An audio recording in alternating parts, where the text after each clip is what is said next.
चं पाणी मिळतं। आता ठिबक सिंचनाचा वापर केल्यास पाण्याचा अपव्यय टळतो आणि मुळांना थेट पाणी मिळतं, त्यामुळे ठिबक सिंचन उन्हाळी पिकाला आवश्यक आहे। पाण्याचा कमी वापर या ठिकाणी केला जातो।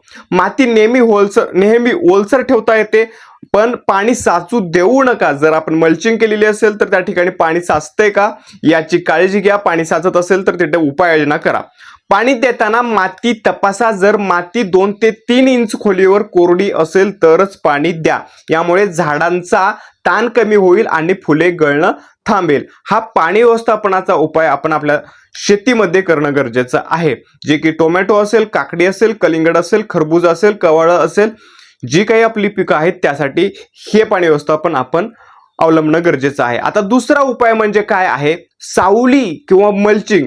जर आपल्याला शेड नेट करता आलं किंवा काही सावली आपल्या पिकावरती करता आली तर शक्य असेल तर मंडप पद्धत असेल तर त्या ठिकाणी तुम्हाला खर्च जर सहन करता